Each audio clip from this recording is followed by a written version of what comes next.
And I did not put myself last. It's a real sign of inferiority complex right there. But I am getting some help tonight, a little bit of technical assistance. My friend Greg in the back is helping me out. We're going to have a little image on the screen to help out one of my jokes. You can go ahead and give Greg a round of applause for the technical part right now. Because I know he's going to do that well. We'll see whether I'm funny or not, but he's going to handle the technical part well. So we're going to have something up here in a minute when we get to that, we'll have something up there. In the meantime, we've got this little placeholder image. It's got my name over there. Now, you might have heard my name when he introduced me to me, Matt Toomey, and now you're looking at that T-W-O-M-E-Y. And I know some of you are thinking, does this guy not know how to say his own name? It is the correct pronunciation, Toomey. And it's fun to say, too. Toomey. But yeah, the spelling is correct, the pronunciation is correct. The other thing we have up here is this picture of me. That's a good picture, right? Because it's a picture of a guy telling a joke, and yet it's still somehow an action shot. Like I look at that picture and I think, I must have been telling the hell out of that joke for them to get that picture out of it. You know what I don't think when I look at that picture? Well, I do look just like Martin Short. I mean, I know, right? I don't mind that comparison. It's weird when you don't agree with it. All those celebrity look-alike comparisons, when you don't agree with them, it feels weird. Also, the thing about the Martin Short comparison, though, is I can't really complain about it. Because there's nothing wrong with looking like Martin Short. You know, it's fine. It's not like they're telling me I look like Kissinger or Quentin Tarantino or something, you know? You can't complain about it. It's not an insult. But it's not really a compliment either. Right? It's not like being told you look like Julia Roberts or Brad Pitt or something. It's just in between. I feel like every celebrity anybody's ever told me I look like is one of those in-between celebrities where you can't really get mad, but you're not thrilled about it either, you know? I want to tell you about one in particular, though, that I got a whole bunch of times in a real short amount of time. In this real short amount of time, I kept having the same conversation with multiple people, and they were all strangers. It would always be a stranger that would do this, and it always started off with the same question. And I want you to think about this question and think about what your answer would be today. They would come to me and ask, have you ever heard of the band Haircut100? Any hair ever heard of Haircut100? No. So I would say no. They would ask me, have I ever heard of this band? I would always say no. Even if I'd had the exact same conversation with somebody else the day before, I would still say no. But I didn't really still know the band just because somebody talked to me about them or whatever, you know? And they would tell me that they had this big hit song, Love Plus One. Now, the fact that the band was supposed to be called Haircut100 and the song was supposed to be called Love Plus One, those both sound made up, don't they? Like, those don't sound like a real band and a real song. I thought this might have been a practical joke. I thought there's a good chance some friend of mine is just finding a bunch of people I don't know and telling them, go talk to my friend and tell them. So they would ask me, have you heard this band Haircut100? I'd say no. They'd then tell me some variation on, boy, you sure look like their lead singer. Man, you look just like their lead singer. And again, how do you respond to that? Not only is it probably in between, I don't even know what this guy looks like, you know? Then they would hit me with something that I really found annoying. They would tell me that they played their video on MTV all the time. That was always the phrasing, all the time, you know? And I don't want to brag too much about how well my family was doing at the time, how much money my parents must have been pulling in, but we had basic cable at this time, okay? We were doing at least that well. We had the basic cable, we had MTV in the home. We had that one TV in the living room that we had the cable on, and I'm not trying to, I think we were poor with that. That's how everybody had it. Everybody had one TV in the living room. So I was seeing my fair share of MTV. I'd never heard of this band. I'd never seen them. You know, all the time. It wasn't like, you know, Prince, Madonna, Haircut100, Bruce Springsteen, Haircut100, Beth Benatar, Haircut100. No, they weren't playing it all the time. I hadn't seen it. So here's what I did was I started watching more MTV myself. And I told my sisters and my brother and my parents, if you see this band, Haircut100, come up on MTV, let me know. I want to see this video.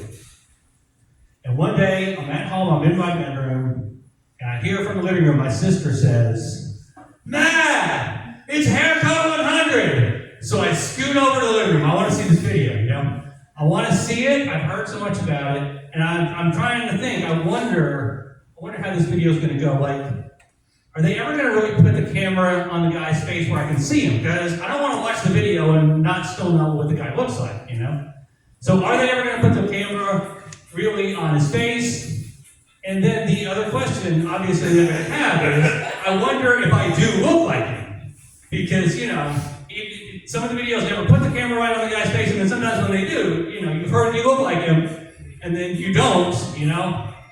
But sure enough, I go in the living room, I'm watching this video with my sister, and they put the camera right in the guy's face. And I don't know if I still look like that now exactly, but at the time it was like looking in a mirror. It was crazy, it freaked me out, you know? It was so weird. And now, I think there's two things that are kind of a shame about this whole thing, the way it happened and all that, you know? One, that all those people were strangers. Because I would have loved to have known who some of them were, so I could go back later and tell them, wow, you were right, I look just like that guy. The other thing that I think is a shame is that this band wasn't bigger.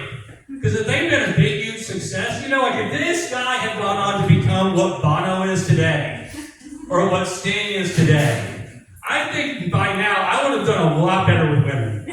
I mean, that's not necessarily true. For all I know, there are thousands of people out there who look just like Bono or look just like Sting that don't get any women either. But it feels like I would have done a lot better with women. I think if you look like John Bon Jovi, you probably really do well with women. Now, some of you might be thinking, so Matt, here you are. You look just like this guy. Maybe he's your clone or twin. I got a twin brother. Who knows? You might be wondering if I have any musical ability. This guy at least had a one-hit song. And I'll go ahead and tell you, I really don't feel like I have any musical ability. I don't play any instruments. I can't read music.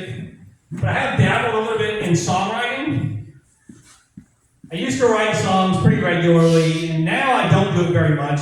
And when I do write a song now, I usually don't finish it. I just, you know, one little part of it I'll write.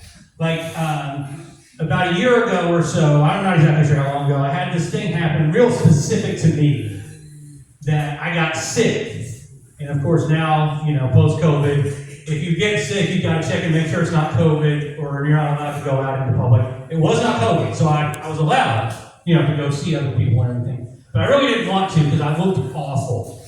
For one thing, my hair was much longer then, like really, really long. It was everywhere too. It would always be in my face and stuff. I was walking around most of the time looking like a guy who might live in his car, you know? And then on top of it, I get sick, so I'm real pale, and my eyes get real puffy and bloodshot. So I'm trying to just stay home, but eventually, if you live alone, you might just have to go to the store to pick something up. And I had to, so what I decided to do is go through the self-checkout at Walmart. So I go and get my things, and I carry them to the self-checkout, and if you haven't been to the self-checkout, they have this little tiny camera. It's just this little circle of a camera that you aren't even going to really notice most of the time, but Walmart wants you to know they're watching you. So they have a little screen where the camera is to show you what they're seeing, you know? And I walk up there, and as I'm getting ready, I glance over at that little screen, and you know what it has on there is right in my face, showing me what my face is.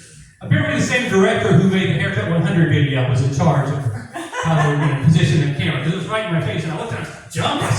I was startled at my own beastly appearance. I looked so terrible, you know? But I gathered myself up, I'm going to get ready to check myself out, and somebody at Walmart wanted to be Employee of the Month that day. So she was going to find somebody and tell them about the survey that you can fill out after you do the self-checkout. She comes up and taps on my shoulder. And instinctively, I turn around, because I wouldn't have done this to her on purpose, but I turned around, and she jumped too. She was taken aback by my gruesome appearance that day. Startled, you know? And you know what did it to her? You know what did it? Yeah, you know. It was when she saw those puppet eyes. Bloodshot eyes. Oh, I can tell you that gave her quite a scare to see those puppet eyes. Bloodshot eyes. You know she's sorry. She looked behind that hair and saw those puppet eyes. Bloodshot eyes. And I know she thinks